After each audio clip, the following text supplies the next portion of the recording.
In this video, we're going to discuss Poll Everywhere, which is a digital polling and surveying tool.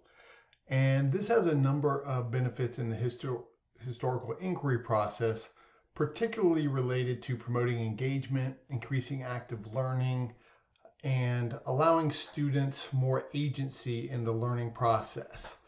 So we're going to run through some of the functionality of Poll Everywhere, and it's an extremely easy tool, but it also has a number of applications that allow for both web-based integration into the classroom, but also if you're using tools like Google Slides or Microsoft PowerPoint or Slack, it has some applications that allow for use directly in those tools. So we're going to go ahead and get started by logging in.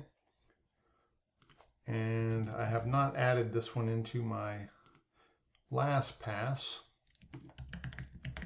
so it won't come up that way, but now it will ask if it wants me to add to, so I'm going to go ahead and add it to my LastPass, and I'll organize that into the education area later. And you see this interface here. Now, all of these diamonds are upgrade features, so we don't really want to worry about participants in reports or teams unless that's something that you're interested in. They are some nice features. If this is a tool that you use frequently, looking into those, it's a relatively nominal cost. But we're going to look directly into the polls in just one moment.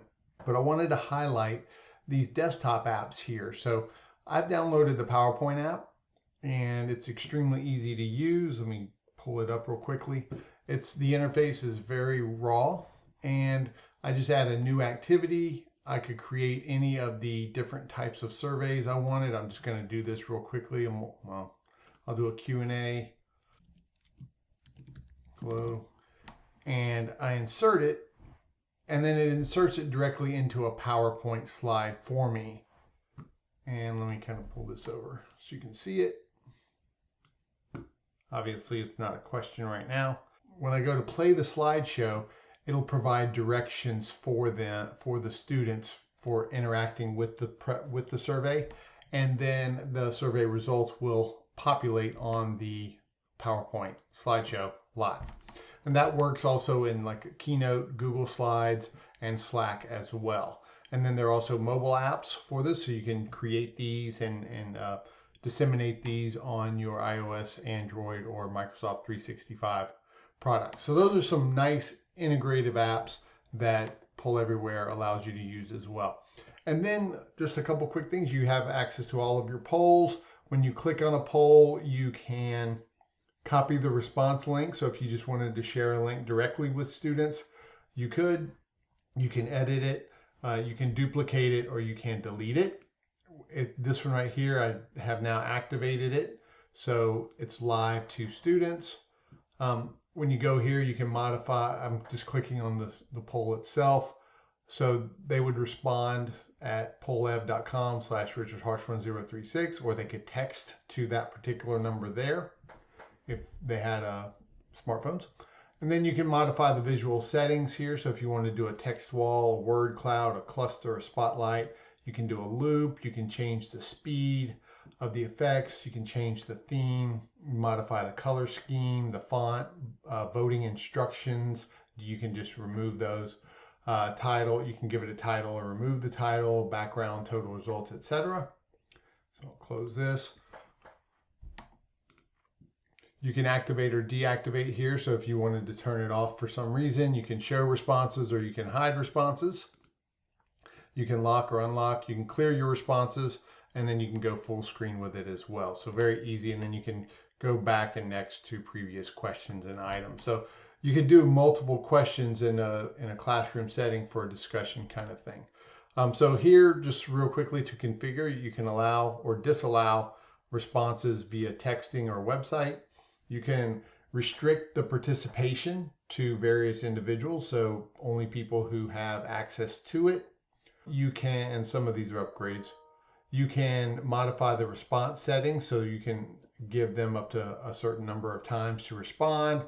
You can allow them or disallow them to change their responses, and the custom reply message is an upgrade.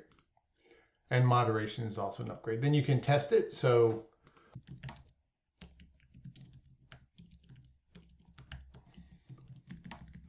And so you can see what it looks like. So I just submitted that and McCarthy was, so I can clear that response, or I could have done that on this. I could also do it via text message. So you can kind of, if you wanted to show them what it looks like, you could simply do that here as well. And then you can present from the web, or you could share the response link with individuals and get live results.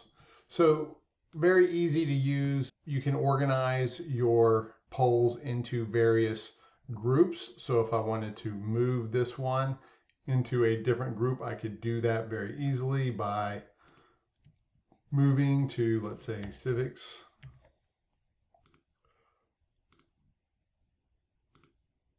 And it will move it to the civics group, so I can organize all of my polls. I can download slides.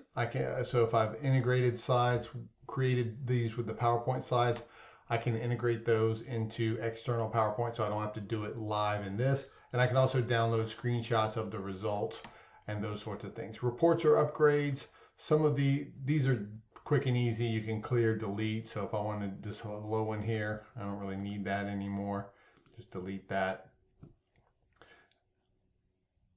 And there you go.